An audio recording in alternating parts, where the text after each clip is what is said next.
ইসরায়েলে ইরানের পাল্টা হামলা শুরু। ইসরায়েলে পাল্টা হামলা চালিয়েছে ইরান। গত কয়েক ঘন্টায় ইরান ইসরায়েলে 100টির বেশি ড্রোন ছুড়েছে। ইসরায়েলি প্রতিরক্ষা বাহিনী সেগুলো ভূপাতিত করার চেষ্টা করছে। শুক্রবার 13 জুন সকালে তথ্য জানায় দ্য টাইমস অফ ইসরায়েল। তবে ইরান থেকে ছোড়া ড্রোনগুলো ইসরায়েলের মাটিতে পৌঁছাতে কয়েক ঘন্টা সময় লাগবে। জানা গেছে বৃহস্পতিবার দিবাগত রাত থেকে ইরানে হামলা শুরু করেছে ইসরায়েল। অপারেশন রাইজিং লায়ন নামের এই অভিযানে এর মধ্যেই রাজধানী তেহরান সহ ইরানের বিভিন্ন সামরিক স্থাপনা, পরমাণু গবেষণা কেন্দ্র এবং আবাসিক স্থাপনায় 5 দফা হামলা চালিয়েছে ইহুদিবাদী সেনারা। এই হামলায় রিপোর্টে লেখা পর্যন্ত ইরানের সশস্ত্র বাহিনীর প্রধান মোহাম্মদ বাগেরি নিহত হয়েছেন।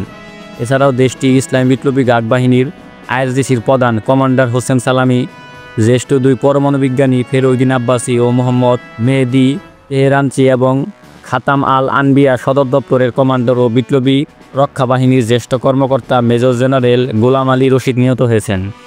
ইসরায়েলের প্রধানমন্ত্রী বেঞ্জামিন নেতানিয়াহু এক বিবৃতিতে ঘোষণা করেছেন যে এই হামলার মূল লক্ষ্য ছিল ইরানের পারমাণবিক কর্মসূচি, ব্যালিস্টিক ক্ষেপণাস্ত্র ও সামরিক সক্ষমতাকে নিষ্ক্রিয় করা। যতক্ষণ প্রয়োজন ততক্ষণে অভিযান অব্যাহত থাকবে, যতক্ষণ না পর্যন্ত আমরা মিশনটি সম্পন্ন করছি। এ বিষয়ে আপনার মতামত কি? ইরান কি পারবে তাদের পাল্টা হামলা চালাতে? কমেন্টে জানান। আমাদের চ্যানেল নতুন হয়ে থাকলে সাবস্ক্রাইব করবেন। ধন্যবাদ সবাইকে।